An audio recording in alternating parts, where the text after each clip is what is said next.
Olá você, espero que esta mensagem o encontre muito bem. Está entrando no ar mais um TopoCast, o seu programa de desenvolvimento responsável para além das narrativas. Estamos hoje com um tema muito interessante, que são as métricas sociais dentro do Szinho do ESG, né? Estamos com nossos convidados ilustres, vou começar aqui apresentando no sentido horário.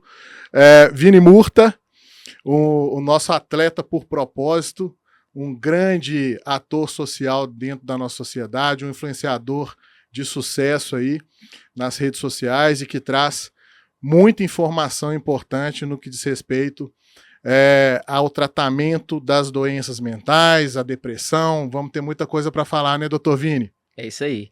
Grato pela oportunidade de estar aqui com vocês e falando sobre esse tema tão importante, né? O prazer e a honra é toda nossa. É todo nosso. Doutor Enio Fonseca, meu nobre colega, estamos juntos aí em várias frentes, né, doutor Enio?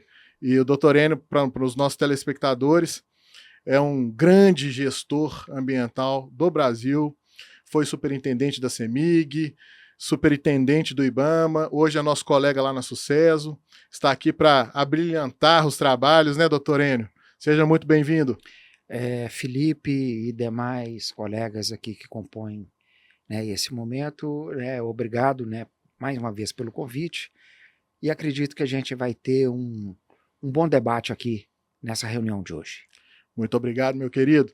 E ao meu lado aqui, não poderia ser diferente, o nosso caríssimo Ezequiel Ribeiro, presidente da Sucesso Minas e também coordenador de várias outras frentes, um líder de sucesso do mercado, que tem aí o seu programa de treinamento, que eu tô doido para fazer, viu, Ezequiel? Espero que surja um convitinho aí, ou pelo menos um cupom de desconto aí para nossa audiência, para nós, porque eu realmente estou bastante curioso para fazer parte do seu programa.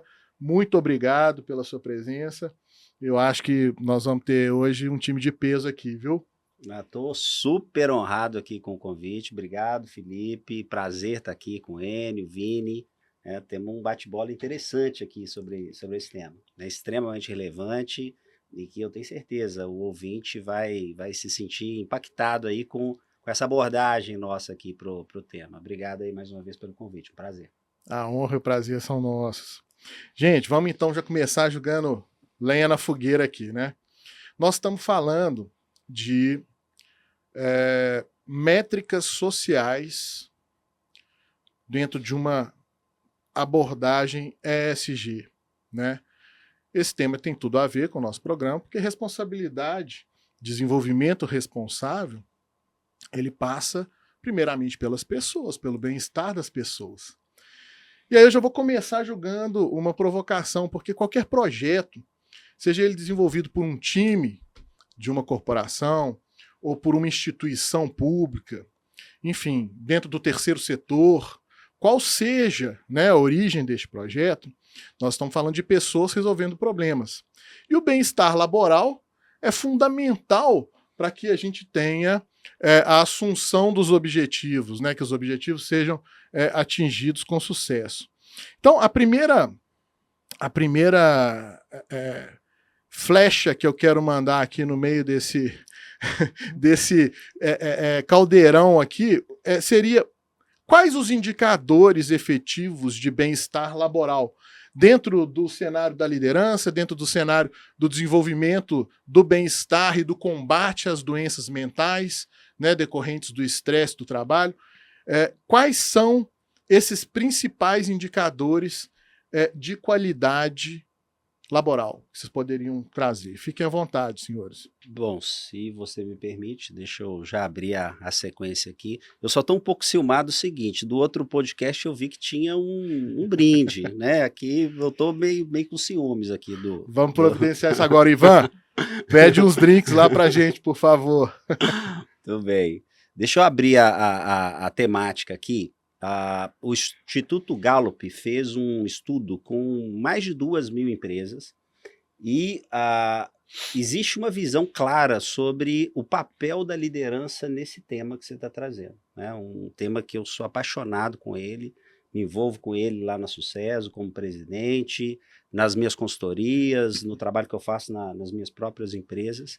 E a constatação é a seguinte, pelo menos 80% de toda mão de obra, de toda a estrutura emocional e de pessoas numa organização passa pela sua liderança. E o grande ponto aqui é quão preparada essa liderança está para lidar com esses diversos aspectos do emocional, da produção. Então a gente tem uma dicotomia aqui entre o tipo de abordagem que você tem em cima dessa liderança. Né? 80%, Ezequiel? Pelo menos 80%. 80% do bem-estar laboral passa pela responsabilidade da liderança. liderança. Pô, o Caldeirão apagou. Porque a maior causa de afastamento hoje do trabalho no Brasil é depressão, é estresse, é burnout. Como é que nós vamos acender de novo essa fogueira, meu cara? Que bom, é o tema nosso aqui, né? Então, E já levantando a bola para o meu amigo Vini, e conhecendo a lida que ele dá, e aprofundando um pouquinho mais nessa questão, se o aspecto emocional ele é decisivo na figura ali do líder e da equipe, imagina como que essas equipes se tornam cada vez mais pressionadas se o olhar realmente não existir ali um aspecto humano ali em cima disso, né? É óbvio que o aspecto econômico ele tem que prevalecer nesse sentido, mas qual que é o equilíbrio efetivo aqui entre um indicador efetivo de performance versus um indicador de sanidade mental, emocional e por aí vai, né? Eu vou depois discorrer de alguns aspectos práticos e mais duros, mas eu vou jogar a bola para o meu amigo Vini, porque essa visão mais amplificada, né, da questão humana, eu sei que... Nós estamos curiosos aí. Dá a resposta para a gente, meu caro. Não, pois então, estou longe de ter alguma resposta, mas o que eu faço a provocação para toda essa liderança é que a gente deixe de desenvolver o ser operário e passa a construir o ser integral. Então, nós ficamos muito tempo construindo, né, batendo ali muito, tentando trazer resultados, só pensando em lucratividade e esquecendo o ser humano, né? Então, só tratando ali do ser operário. E a partir do momento que essas lideranças começarem a desenvolver o ser integral, né, que é corpo, mente e espírito, eu acho que isso tudo nós vamos conseguir ter resultados satisfatórios, porque nós não estamos conseguindo fazer esse desenvolvimento e até tem umas 2 semanas atrás eu conversei com um grande publicitário lá de São Paulo e ele falando, Vini, o grande problema não está só no chão de fábrica, né? Então os meus amigos grandes executivos, eles estão terminando a carreira deles sem uma percepção existencial, e estão entrando em colapso, né? Estão com doenças mentais. Então, nós precisamos de cuidar do ser para que ele perceba os seus valores existenciais. E eu acredito muito que é isso, é o cuidado com o ser integral e parar de querer resultado do ser operário, né? Buscando só o resultado. Vamos sim preocupar com os interesses das empresas, das corporações, mas vamos pensar ali no que para o desenvolvimento, progresso e evolução de toda e qualquer corporação e planeta em geral, a gente precisa de cuidar do ser humano, né? Sim, com certeza. Saúde e bem-estar, né, com certeza é um dos pilares aí dos ODS, né, da Agenda 2030 e que vão estar presentes na maioria dos projetos ESG. O que você pode trazer para a gente da sua vivência? Primeiro, né, a riqueza dessa oportunidade de ouvir profissionais tão qualificados nesse evento coordenado pelo Felipe, né, vai permitir realmente que a gente teça algumas considerações que são complementares e que podem até servir para estimular uma questão maior sobre essa história, né? Então, quando a gente fala de ESG, a gente vai primeiro dizer o seguinte, olha, nas últimas décadas, inúmeros modelos de gestão empresarial, de gestão que envolve resultados financeiros, pessoas e cumprimento de legislação, já se apresentaram no mundo inteiro com nomes diferentes. Então, o ESG não é nenhuma novidade do ponto de vista de gestão, é uma roupagem nova apresentada, né, pelo segmento financeiro que colocou essa questão. E, surpreendentemente, essa questão ganhou uma velocidade, uma penetração universal, porque todo mundo hoje discute a história do ESG e existem profissionais especializados em ESG, cursos de mestrado, doutorado, graduação.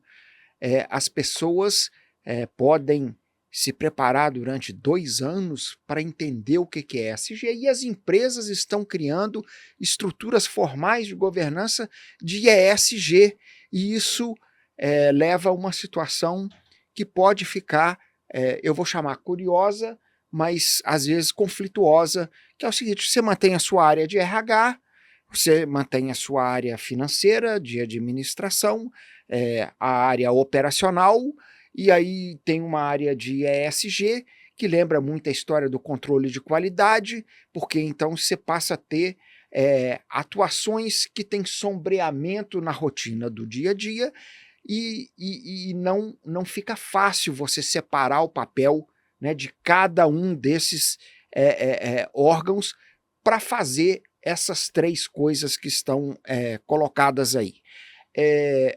A gente sabe que os 3 princípios, né, de você, quando olha o tal do ambiental, você tem que cumprir tudo que está definido na legislação, isso é o básico.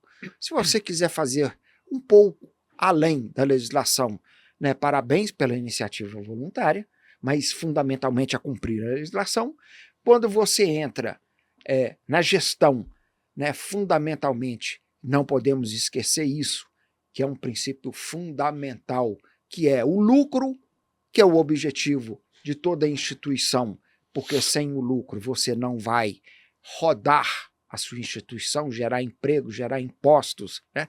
E você tem o S nesse meio do caminho, que ganhou um destaque muito grande nessa história toda, porque o S, de alguma maneira, ele tem um impacto na sociedade muito grande quando você começa a dizer o seguinte: olha, diversidade, né, oportunidade de minorias ocuparem posição em conselho, você trazer a comunidade que está próxima para se beneficiar daquilo que é a sua atividade, gerar um emprego de motorista de caminhão fora de estrada para alguém que é da comunidade quilombola, que nunca teve nem carteira. Você vai treinar, vai capacitar, vai inserir dentro do contexto, e dentro da própria empresa você vai ter que se estruturar para acolher esses programas de inserção dentro da empresa, quando você chama essa população para vir trabalhar aqui dentro, e também quando a população é beneficiária de outros programas que eu vou chamar de natureza social. Quando é para entrar dentro da empresa e você estabelece regras, por exemplo, eu quero ter 50% de mulheres no quadro da empresa, eu quero ter 25% de negros dentro do quadro da empresa, eu quero ter tantos por cento de indígena, o difícil é você fazer com que a empresa possa receber, possa treinar, possa acompanhar o desenvolvimento dessas pessoas no dia a dia. E dizer que essas iniciativas, para encerrar aqui e dar oportunidade para mais reflexões, elas precisam ser feitas de maneira integrada entre aquilo que é o objetivo da empresa de colocar essas questões e aquilo que está do lado de fora, que são os atores, os stakeholders que estão envolvidos, principalmente os de natureza social, porque então essas coisas têm que caminhar juntas para dentro, né, e para fora, porque senão você não vai conseguir alcançar, né, os resultados. E por fim, só dizer o seguinte, que certos valores não podem ser negligenciados pela administração, que é, por exemplo, eu preciso, quando eu imagino um conselho de administração, ter profissionais altamente qualificados para o papel de conselho. E esse pessoal, ele pode ser um negro, ele pode ser uma mulher, ele pode ter algum tipo de deficiência, mas, sobretudo, se ele não for competente como conselheiro, ele pode induzir, orientar e quebrar uma empresa no papel que está lá. Então, essas coisas têm que ser feitas também levando em conta valores históricos de governança empresarial. Seria isso. Certamente. Traduzindo em miúdos, né? Nós estamos falando aqui é que hoje virou uma prática de mercado o desenvolvimento responsável propriamente. Né? As boas práticas, né, elas envolvem a responsabilidade como um dos processos a serem implementados em todas as áreas do desenvolvimento de qualquer projeto hoje na sociedade. Né? O ESG ele pode ser traduzido dessa maneira. É o desenvolvimento responsável enquanto algo realmente introjetado dentro dessas práticas da cadeia produtiva. Né? E aí, vamos lá. Dentro do ambiente regulatório, não há dúvidas que a licença social hoje é algo inerente a qualquer processo regulatório. Mas eu vejo que se na cultura das corporações estes conceitos não estiverem muito bem enraizados, não há como ser eficaz no desenvolvimento destes programas. E aí vem a liderança, né, Ezequiel?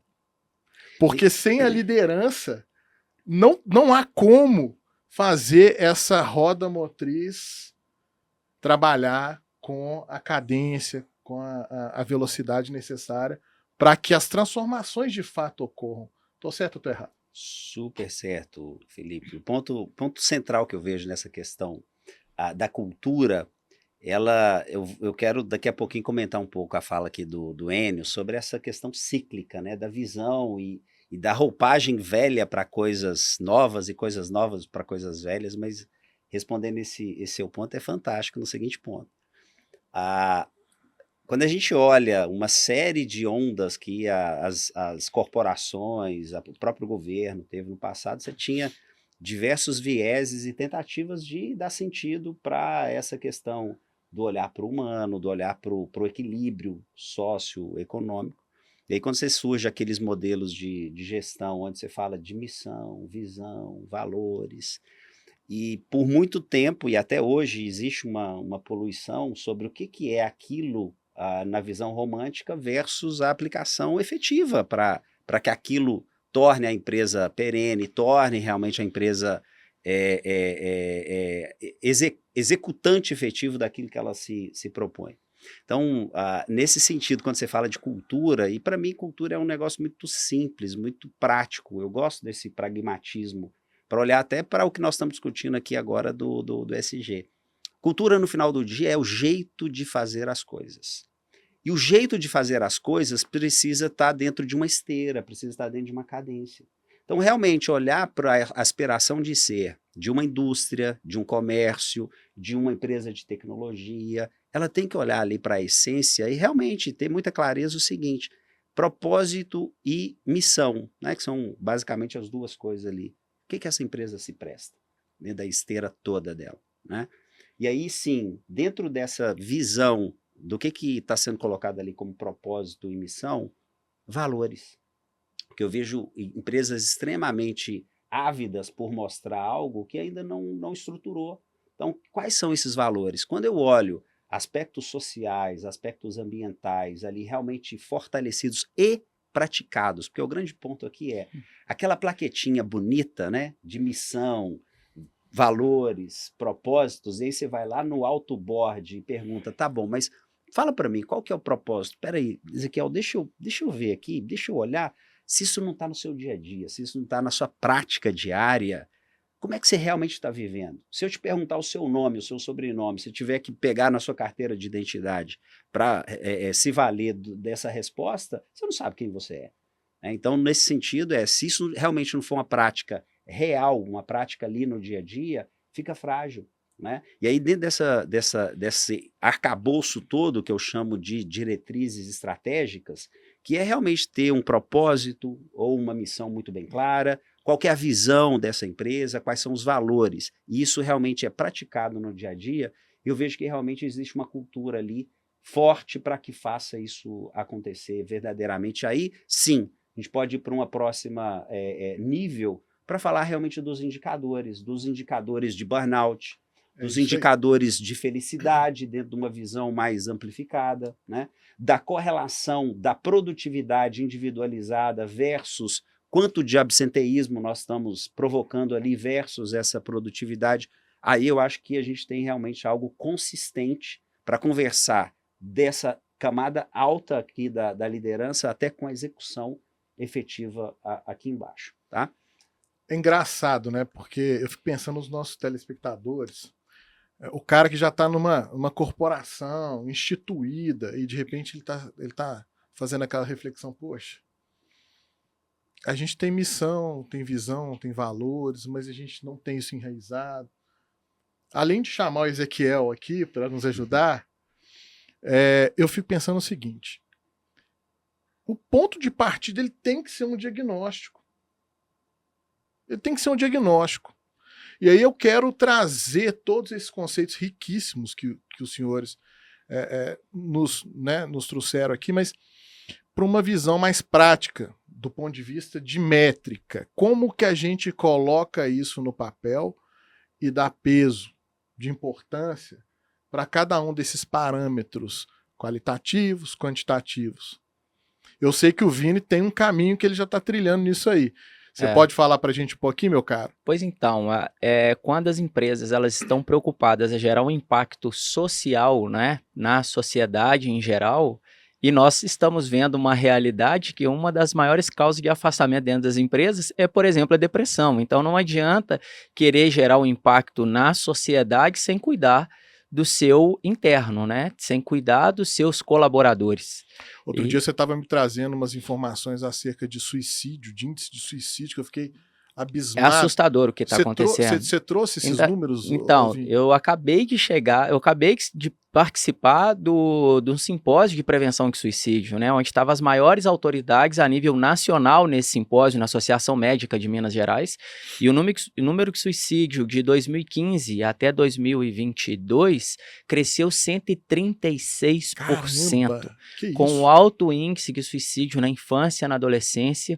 Então, nós estamos vivendo uma situação extremamente preocupante e que nós não estamos vendo operações efetivas para auxiliar isso, né? Lembrando que, assim, isso é um tema que eu estou envolvido há muito tempo, isso faz parte da minha vida, da minha história, né?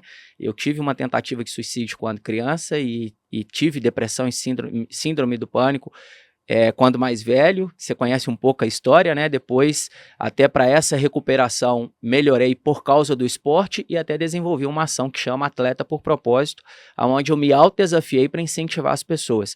Ô, gente, peraí, vocês não estão entendendo. Deixa eu contar para vocês, não sei se eu estou falando certo.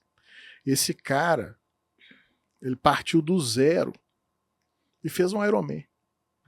Só isso que ele fez, é isso mesmo? É isso. Ele saiu do zero e fez um Ironman. O que é um Ironman, Vini? Explica pro pessoal, porque então, eu acho que isso é fora da minha capacidade de cognição. O Ironman é uma das provas mais difíceis que tem da modalidade triatlon, e esse projeto que eu assumi frente desde 2016, apoiando principalmente, só fazer uma observação aqui que eu acho que é importante. Então, nós desenvolvemos esse projeto em apoio à saúde mental 2016 para apoiar os alunos do curso de medicina. Então, uma outra informação importante, nas academias, o curso que mais tem suicídio é a medicina. E ali nós implantamos esse projeto onde a gente estimulava a atividade física para os alunos do curso de medicina para auxiliar e até diminuir os números de depressão e evitar a consequência mais drástica, que é o suicídio. E ali, em 2016, nós não conseguimos ter esse desenvolvimento, que ali a gente já tinha pensado em uma solução de tecnologia, e essa solução de tecnologia nós não conseguimos investimento. Ali, 2019, como eu já tinha uma visibilidade nas redes sociais, eu falei, eu vou criar uma ação nas redes sociais onde eu vou me autodesafiar para estimular as pessoas a não desistir da vida. E ali foi feito esse autodesafio, aonde eu decidi começar do zero no triatlo, não sabia nadar, não tinha técnica de corrida, nunca tinha subido naquelas bicicletas, e falei, eu vou pro triatlon e vou fazer a prova mais difícil da modalidade para estimular as pessoas a não desistir, porque quando nós passamos pelo grande ápice da depressão, e a gente chega a pensar e planejar um suicídio, você não quer se matar, você quer acabar com aquela dor. Eu falei, então vou fazer uma associação com o esporte, vou trazer uma adversidade gigante associando o esporte, vou fazer algo que é supostamente impossível para mostrar para as pessoas que ela consegue ultrapassar aquele suposto limite e dar continuidade na sua vida. Assim surgiu a Ação Atleta por Propósito, onde eu não só fiz o Ironman, mas nós já fizemos provas extremamente desafiadoras e alcançamos aí o índice mesmo, números, né, de atleta de alta performance, lembrando que eu comecei isso tudo com 41 anos de idade. Então espantou a depressão, Vini? Espantou, com certeza. Então pausa aí, porque nós temos que fazer um brinde à vida desse senhor, Vini Murta. Muito bem. Que está inspirando a tanta gente a sair também da depressão. Isso é SG na prática, né, Vini? Muito bem, muito bem. Gente, obrigado aí, viu, por mais um episódio acontecendo já com maestria, né, doutorino? Parabéns, Vini. Posso fazer um complemento importante aqui? Por gentileza. Do que eu vejo, e trazendo um pouco aqui para as questões de liderança, mais uma vez. Isso que o Vini está trazendo sobre esse olhar aí da liderança. Tem um tema que eu venho puxando. Se isso já era crítico ali antes da pandemia, e aí o Vini vai marcar aqui comigo mais ou menos essa questão temporal, porque esse tema de emocional e o cuidado, né, essa questão de depressão, eu também atuei num segmento de saúde, eu fui superintendente aqui na Unimed Belo Horizonte por 7 anos, então eu tive contato muito com essas questões, até programas profundos e interessantes ali aqui no mercado. Agora, o grande ponto que eu vejo aqui, indo para a linha temporal, durante a pandemia, o que a gente viveu na pandemia foi algo muito parecido à guerra. Porque dentro da guerra existe um estudo que fala o seguinte: o efeito mais danoso de uma guerra não é durante a guerra propriamente dita, é o pós-guerra, onde você tem todas as mazelas voltadas àquela pressão, daquele claustro que as pessoas vivem, as suas privações. Então, os estudos que eu tive acesso é que o efeito mais danoso é o pós-guerra. Se a gente parar para pensar num aspecto prático dentro das organizações e também que permeia as nossas vidas, né, familiares, esses aspectos pessoais, o pós-pandemia está existindo um descuido de todos os atores em cima desse pós-pandemia nessa temática. E eu tenho puxado isso muito nas empresas. Como assim? Você passa esse período todo privado, várias pessoas não puderam enterrar seus entes queridos, tiveram privação ali em diversos níveis, e aí você volta a trabalhar numa organização onde você tem a benesse de ficar na sua casa e sequer as pessoas estão olhando nos seus olhos. Qual que é a temática que eu tenho visto e abordado indo para as questões de indicadores ali? Eu acho que antes da gente falar de indicadores estruturados, que eu acho que realmente são importantes para a gente trabalhar, ir nas reuniões onde você está lá com um colaborador, com a câmera fechada, e você minimamente não tem o cuidado para olhar para essa pessoa e falar: "Ei, fulano, como é que você está?"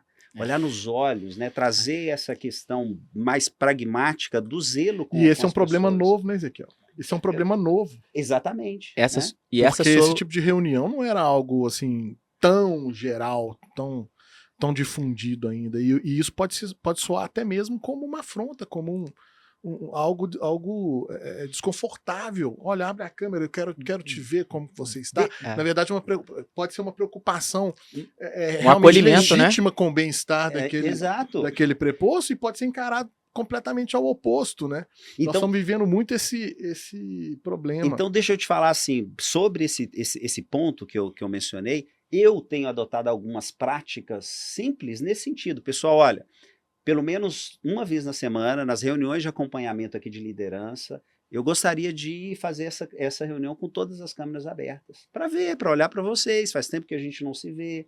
Então, existem, para além dessas questões dos indicadores robustos, existem práticas como essas, simples, para ir nesse tema, que basicamente você vai estar olhando ali para as pessoas, ver o comportamento, já é uma percepção visual, né? Sim. De como que a sua equipe está. É óbvio que, dentro também de uma linha sobre produtividade, sobre algumas avaliações periódicas que a gente consegue fazer em cima do aspecto comportamental, eu acho que é importante a gente sim colocar ali perguntas, avaliações que muito rapidamente você consegue extrair esse momento, né, do seu colaborador, de novo, sem romantismo. Eu sou muito pragmático com essas questões. Eu acho que tem que ter um acompanhamento próximo, sim. Agora, sem muita permissividade. Eu acho que tem também um contraponto ali do extremo dessa coisa. É né? porque responsabilidade também tem que estar associada a resultado, né, Ezequiel?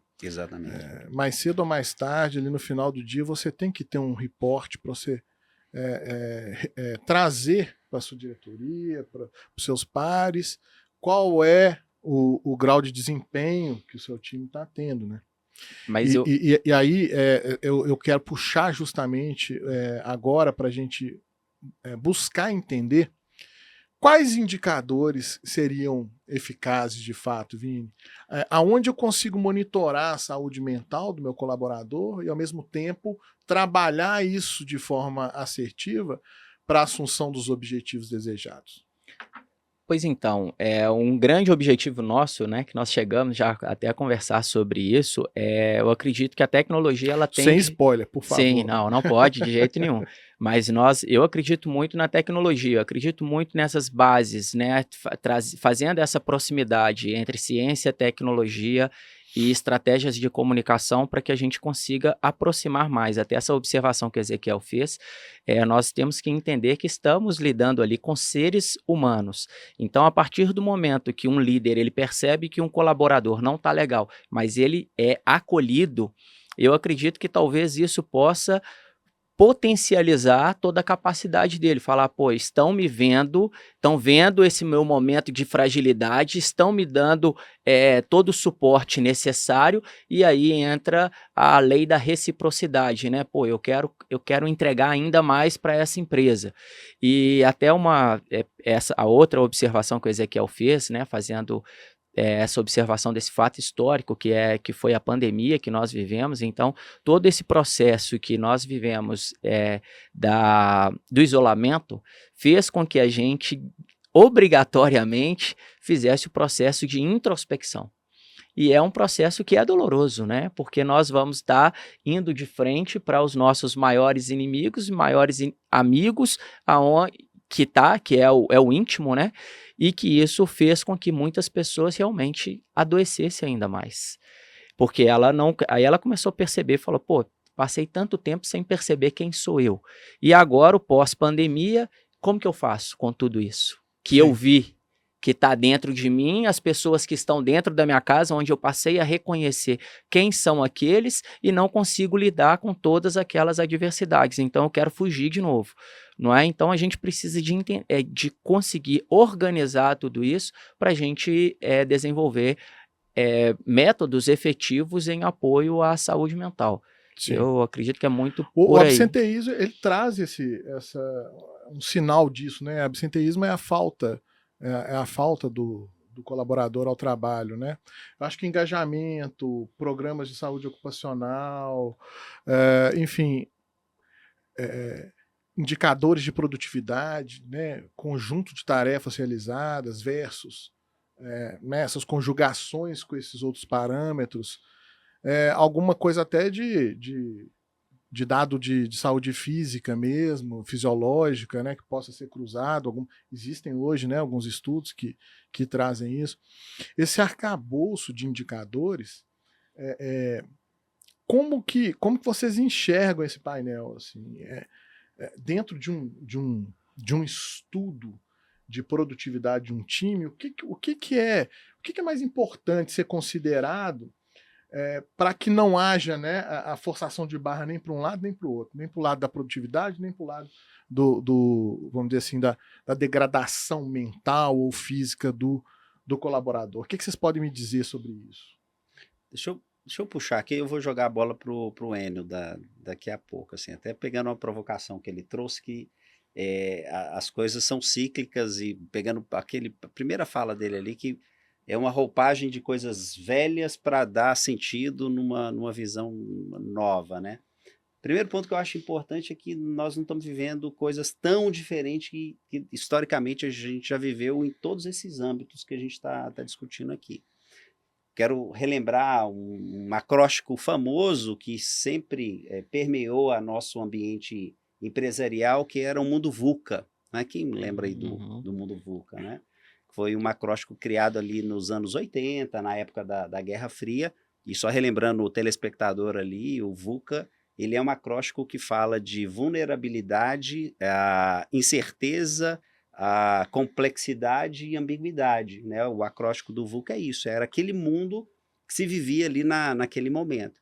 E qual que era a tônica ali para diversos programas, inclusive programas de transformação empresarial surgiram desse contexto. Me lembro bem, a Fundação Dom Cabral, Fundação Getúlio Vargas usavam muito e trazia toda uma didática, toda uma dinâmica para mostrar ali. E essa visão do VUCA tinha um propósito claro, assim, era fazer um gerenciamento daquele contexto de mundo. Lembrando que na Guerra Fria o contexto era gerenciar, né? E as empresas que dominassem essas matrizes do mundo VUCA estariam bem posicionadas. E aí passa-se o tempo, lá em 2018 surge um outro acróstico, que é o BUNNY, que é o mundo BUNNY. Né? A gente tem ouvido falar que, de novo, tem também toda uma explicação de frágil, ansioso, não linear e incompreensível. E aí esse BUNNY, que é o momento que nós estamos vivendo, né? E BUNNY ganhou uma força grande aí depois da pandemia, tem também uma tônica, tem algo por trás, que é o adaptar-se. Então, se é um mundo frágil, ansioso, incompreensível e linear, diferentemente do BUNNY, o contexto do BUNNY é adaptar-se. Né? O VUCA era gerenciar, o BUNNY é adaptação. E aí, nesse sentido, eu vejo que o SG pega um pedaço desse bojo, desse guarda-chuva que o BUNNY vem nos trazendo, porém eu vejo com algumas fragilidades, quando eu olho todas as letras ali, né, do E, do S, do G, onde realmente existem algumas incoerências ali, né, dentro dessa linha construtiva que a gente convergências, né, Ezequiel? E convergências. E convergências. Porque você pensa, a governança, o que é a governança? Adaptação, a governança é o conhecimento técnico acerca, né, desses outros parâmetros lá do social e do ambiental, que junto com a vivência ao longo, né, de uma história daquele gestor, ele aplica de acordo com a convicção dele. Perfeito. Aí, fazendo uma amarração do que você está falando aqui, então eu só trouxe esse preâmbulo aqui de VUCA e BUNNY, só para dizer que não tem muita coisa nova, né? A gente já viveu guerras anteriormente, vivemos momentos de pressão. E aí, indo para um ponto aqui que eu tenho visto nas corporações, onde eu tenho assessorado, onde eu tenho feito mentoria, onde eu tenho acompanhado lideranças nesse aspecto extremamente tenso, nervoso, é que os exemplos que eu vejo bem-sucedidos é uma mescla das coisas velhas, indicadores como absenteísmo, indicadores como burnout, indicadores como a produtividade, porém, isso a gente já mensura há décadas, né? Isso está bem consolidado. Quais são os diferenciais novos aqui? Pegando o ponto do Vini, é um uso mais ostensivo de tecnologia, um olhar mais atento para programas. Então, onde eu tenho visto êxito efetivamente de empresas sérias querendo realmente tratar o tema, faz-se uma abordagem muito consolidada desses indicadores que não são novos. Olha o novo e o velho aqui de novo permeando a nossa conversa. Junto com uma temática realmente nova, que é abre-se um canal, abre-se um programa, declara-se algum tipo de olhar específico, e eu já vi programas extremamente robustos ou rebuscados, mas programas também muito simples que minimamente a pessoa abre um canal, a empresa abre um canal para ouvir e depois abre um canal para o Superficiais, né? diálogo, abre um canal para... Mais para inglês ver mesmo. Exato. E aí agora a empresa quer realmente fazer uso disso, aí ela conecta os outros pontos. Legal. Aí ela olha o que foi falado nesse canal, conecta com a performance, conecta com o absenteísmo, aí realmente eu vejo que essas empresas estão sendo contundentes no zelo e no cuidado efetivo do que você trouxe aqui, que são indicadores. E aí você tem realmente com indicadores consolidados, robustos, mesclados aí o velho com o novo. Eu acho, só para fechar essa rica reflexão, eu fico feliz de escutar esses conceitos, porque eu vejo que a gente está no caminho certo. Tem uma concepção de estudo que hoje eu não faço nada sem isso. Lá na empresa, na Topo, a gente não realiza mais nenhum trabalho sem antes partirmos da análise de sensibilidade multicritério. O que é a análise de sensibilidade multicritério? É o diagnóstico bem fundado na realidade. Olha só, estou traduzindo o que você acabou de falar. Lastreado na bibliografia técnico-científica, parametrizado quali e quantitativamente, com vistas a alinhar-se ao plano de trabalho do empreendedor.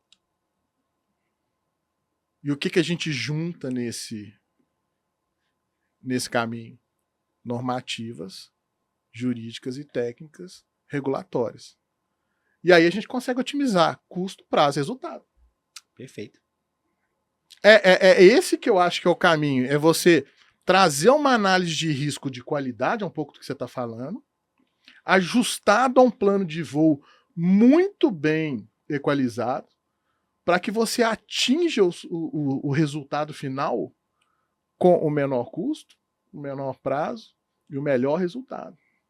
Porque nesse mundo de imprevisibilidade que a gente vive hoje, né, a sociedade do risco, é o vírus invisível, é a guerra que de repente surge, a gente precisa de ter esse modus operandi um pouco mais assertivo e rápido e objetivo e firme, porque senão você não chega não.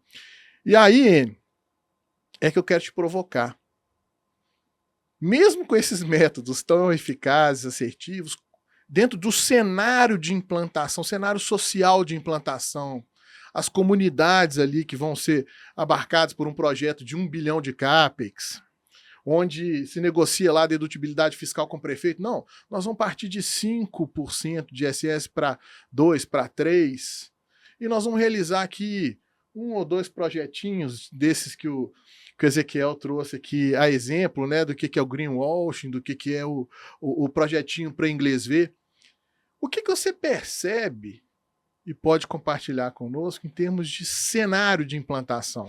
O que mais precisamos adaptar, além de métodos, além de cultura, além de métodos de liderança, programas de qualidade? O que mais que a gente pode fazer na sua visão?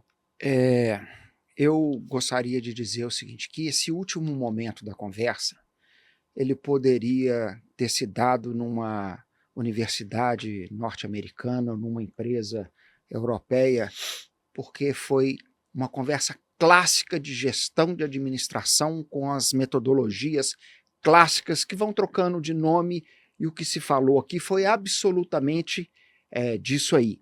Entrega, resultado, lucro, gerenciar as pessoas.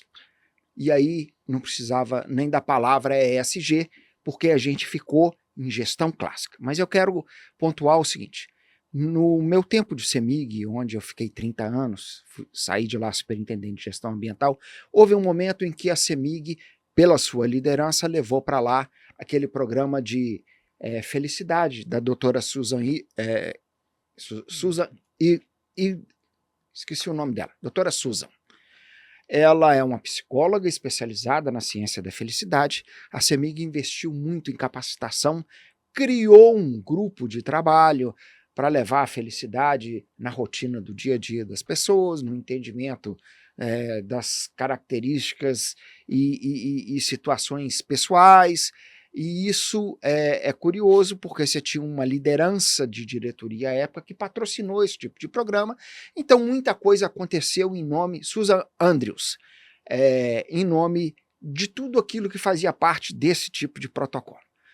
uma mudança de diretoria numa empresa pública e depois uma segunda mudança, né? O programa, evidentemente, que deixou de existir há muito tempo, e hoje a percepção da rotina do dia a dia das pessoas está muito mais ligado a uma governança atual da empresa, que fala em vender a empresa, em, de alguma forma, desqualificar, né, a sua excelência operacional e empresarial, em reduzir benefícios do programa de saúde e mesmo do programa de aposentadoria. E aí, se você teve no passado, né, um momento em que essa motivação da ciência da felicidade era a rotina, né, hoje você deve estar dentro lá da empresa, vivenciando momentos de muita tensão, possivelmente de muitas doenças associadas a essa insegurança e essa angústia. Mas a última coisa que eu queria dizer é o seguinte, que essa semana, ontem e anteontem, né, aconteceu um grande evento na FIENG, organizado pela revista Brasil Mineral, pelo Sindiestra, que era a mineração ou versus a sociedade.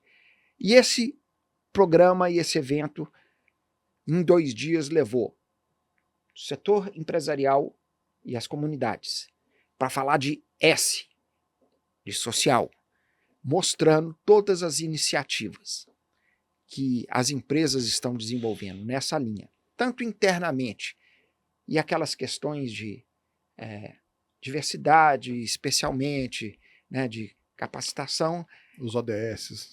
quanto aquela que envolve as comunidades. E aí, eu vou só deixar para finalizar uma fala da representante indígena. Ela disse o seguinte: e todos os que falaram em nome das empresas falaram de levar à sociedade os benefícios, a melhoria da qualidade de vida, etc.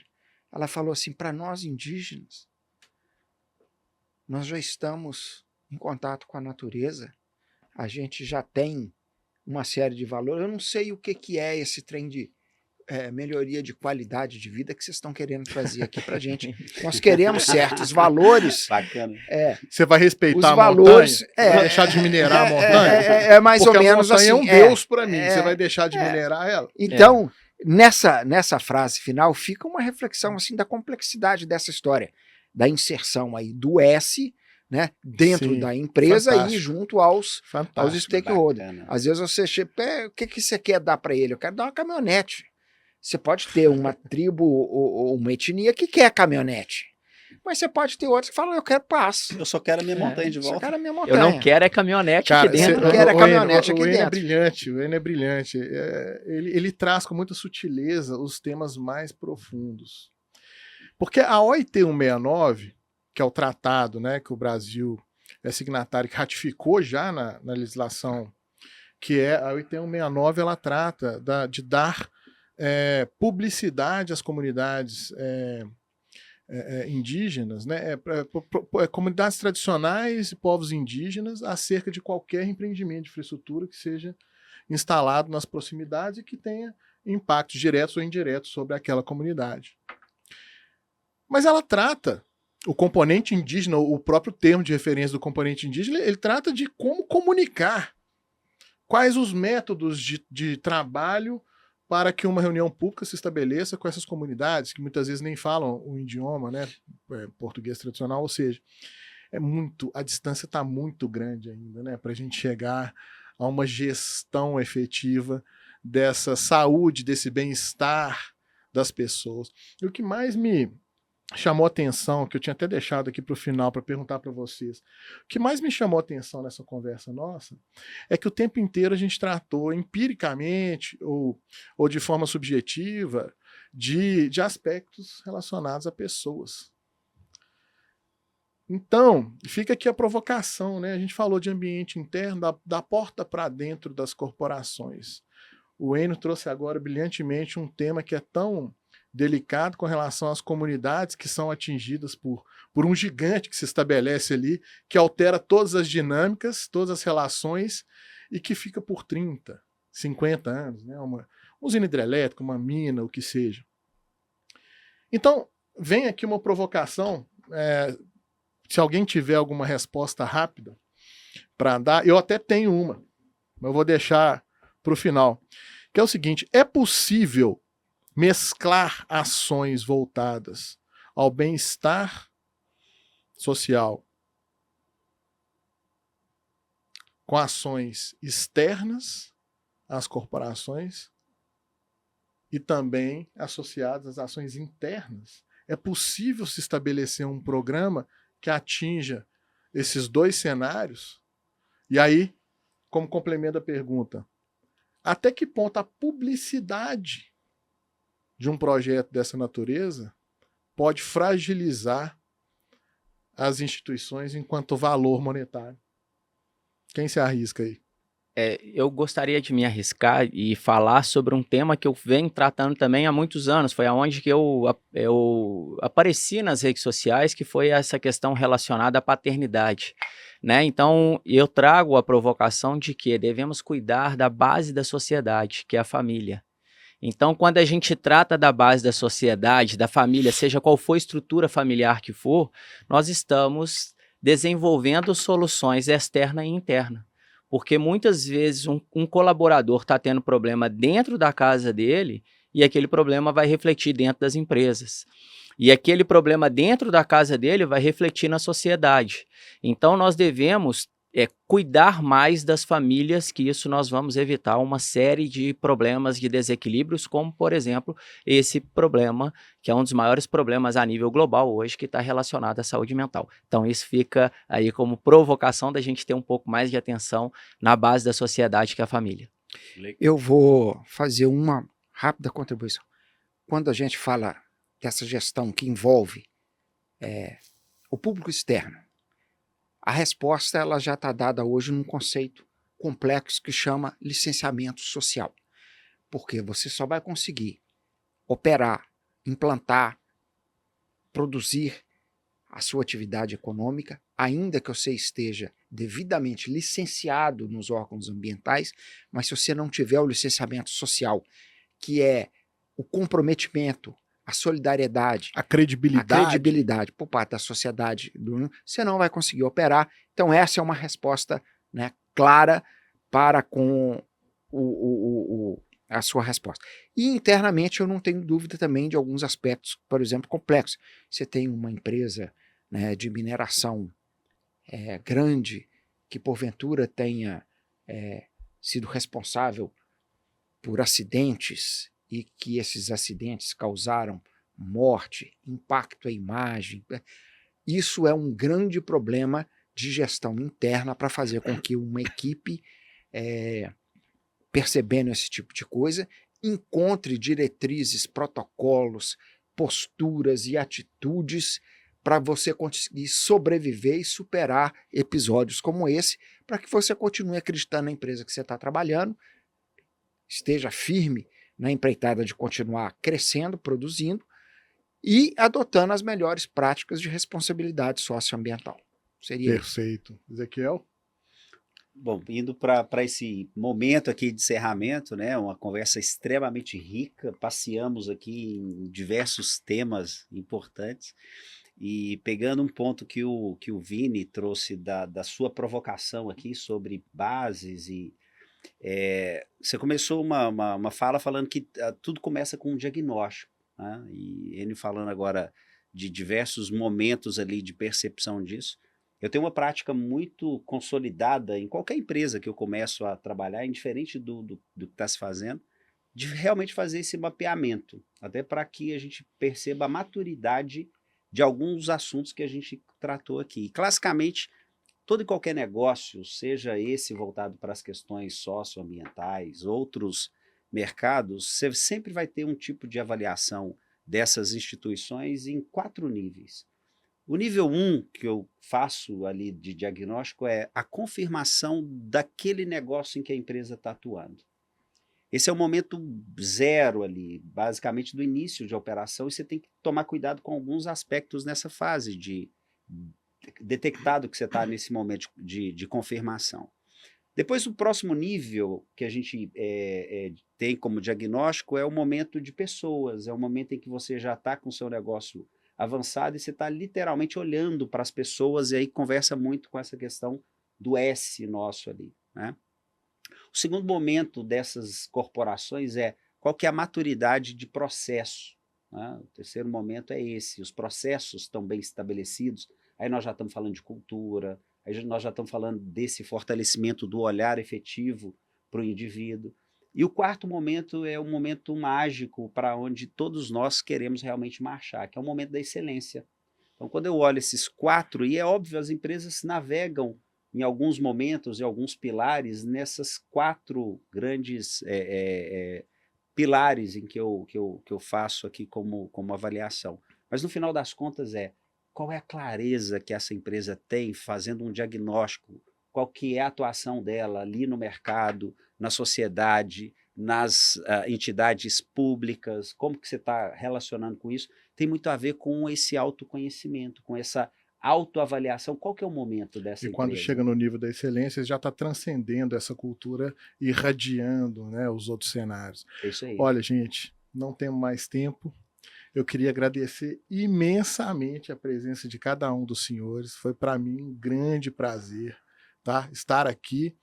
E é legal também perceber que a gente está num nível de entendimento mais geral, alinhado, né, com diferentes áreas da qualidade, com diferentes áreas da execução. Só complementando a resposta a você, telespectador, o programa Open Jobs da Sucesso, ele traz um pouquinho de cada um desses temas que a gente trouxe e ele busca mesclar as ações da porta para dentro e da porta para fora. Então, nos canais de comunicação do Sucesso, ele vem sendo veiculado, né, doutor Ezequiel? Sim. E a nossa ideia é de disseminar com essas boas práticas metrificadas e com resultados de fato efetivos, que a gente possa replicar tendências para todo o Brasil. O TopoCast fica por aqui. A gente agradece muito a sua atenção até este momento. Sempre reiterando, o TopoCast é o seu canal de desenvolvimento responsável para além das narrativas. Um forte abraço a todos, até o próximo TopoCast. Obrigado.